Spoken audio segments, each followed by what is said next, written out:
contents of this box is going to change everything for retro Game Boy Color and Game Boy games in terms of modding and playing those systems. It contains the funny playing FPGA Game Boy and Game Boy Color.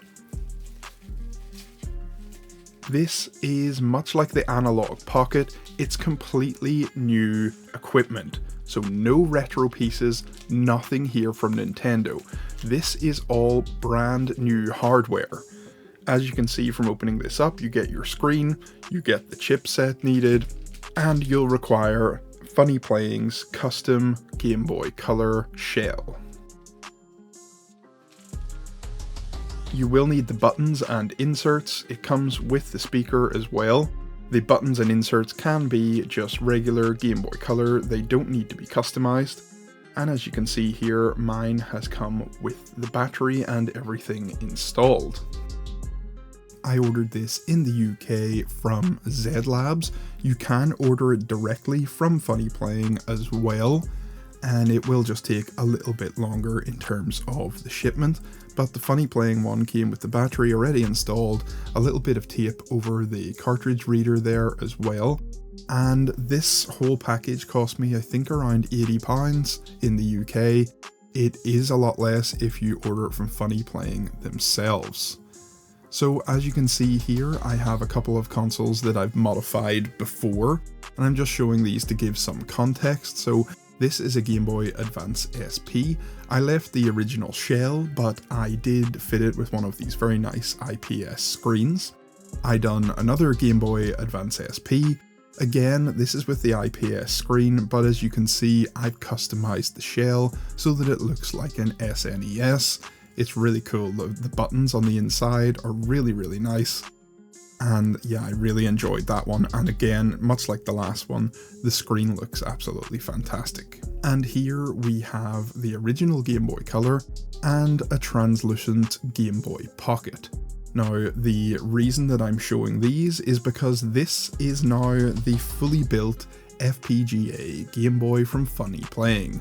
And as you can see, I've gone for the completely translucent model, so we can compare it against the shell for the Game Boy Pocket that I have in a similar scheme, and then we can compare it against this Game Boy Color as well, because the shell is remarkably similar. It got it pretty much spot on. It looks exactly like the Game Boy Color one from Nintendo. So as you can see, the translucent color here compared to Nintendo's one on the Game Boy Pocket, it's just a lot cleaner, a lot newer obviously, but it has that kind of white translucent rather than the slightly green tinge of the translucent from the Game Boy Pocket.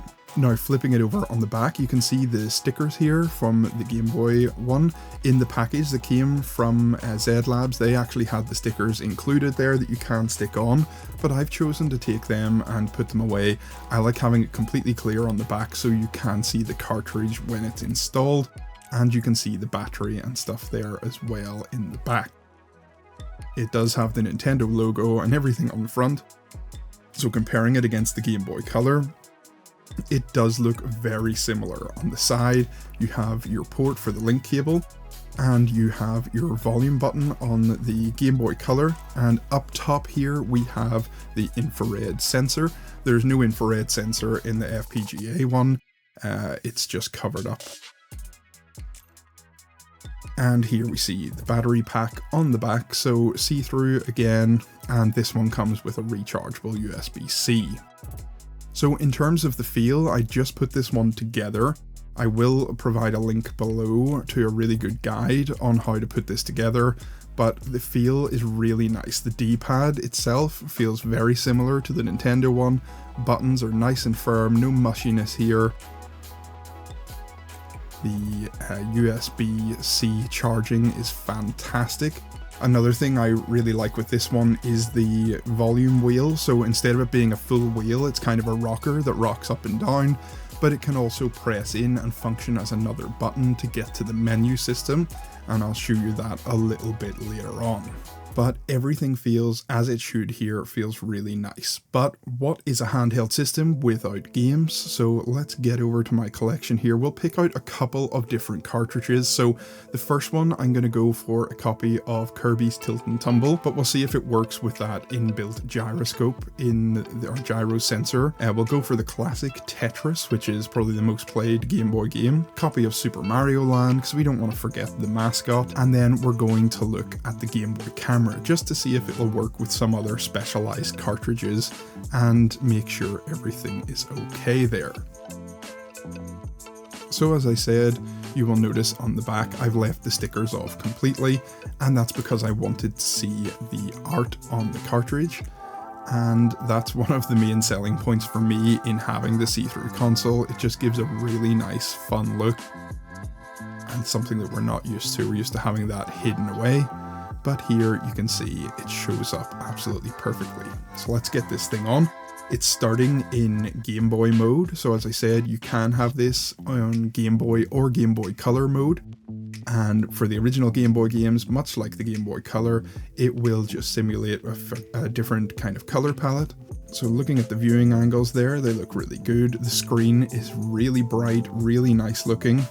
This one's kind of set to the original Game Boy green color, which looks really nice. There are a few other color palettes that we'll look at. And looking at this volume rocker, as I said, it does function as a button as well. So rocking it up and down puts the volume up and down. And we'll look at the audio once we put Tetris in. But looking at this game, you can press this in to bring up the menu, and I'll show you what that looks like. You can customize a few different things on here. You can have the brightness of the built-in backlight. You can change your volume from this screen as well. You can have your display in a few different modes, so I prefer it in the full mode so it fills up the screen, but you can have it in this 4x pixel mode or this 4x pixel perfect mode that kind of mimics the old Game Boy and the way it would have looked. As I said though, I think I prefer that full screen. You can switch between Game Boy and Game Boy Color, and I'll do that just for this one. As you can see, it's now loading up on Game Boy Color, and it's chosen our color palette. This is original Game Boy game, so it's not as colourful as some of the other actual Game Boy Color cartridges, but it looks really nice having the colour there as well. But I do think I prefer playing the old Game Boy games on that kind of green screen that we've got for the original Game Boy. There's a little mode here, color fix and frame mix. Those can be turned on and off, and they'll correct any color issues. Sometimes if you're playing a Game Boy Color game, you'll have maybe half a sprite that's blacked out. Just flick those across and it will fix any issues that you're having usually. But it's remarkable just how much this feels exactly like a brand new Game Boy. I mean, it, for all intents and purposes, is a brand new Game Boy, so it's fantastic just having this and knowing that we don't have to mess about with any old hardware. You can see the color palettes here that I'm running through, so you can give it a kind of blue tint, pink, green, and then you can take it into a black and white look, so it'll look more like that translucent Game Boy Pocket that we were showing earlier on. So this console really kind of covers Game Boy, Game Boy Light, Game Boy Pocket, Game Boy Color. You can replicate the looks of all of those systems. Here we will listen to the audio.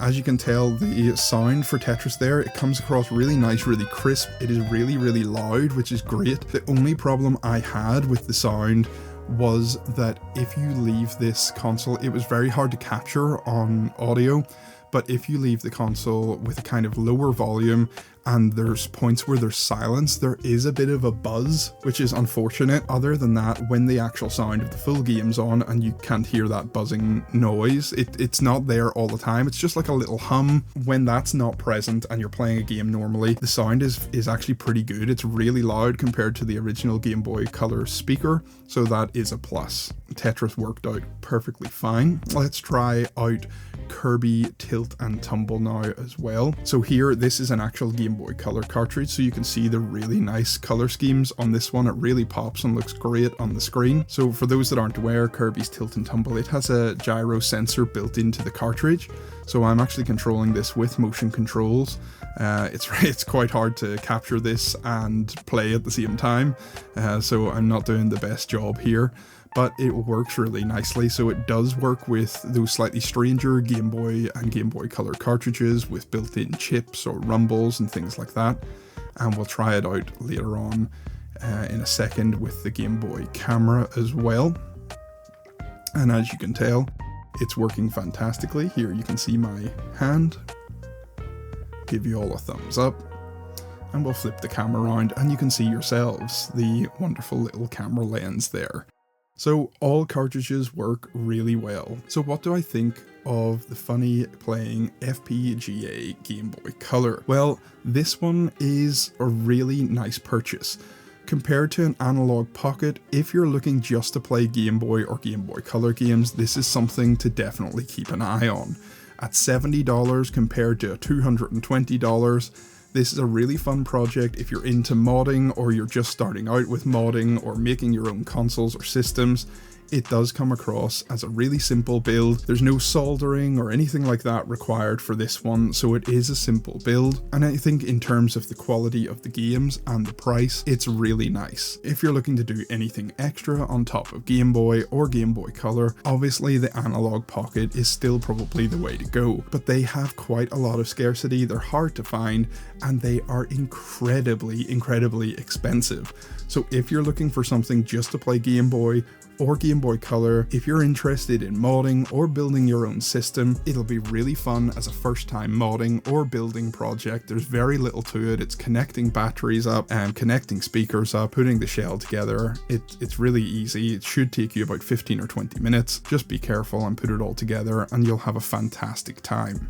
And the best benefit that I can give for this console is we no longer have to sit and tinker around with old Game Boy hardware. We're not going to be ruining or bricking any Game Boy Colors. This is all 100% new hardware, but it runs all your old cartridges, and that is fantastic.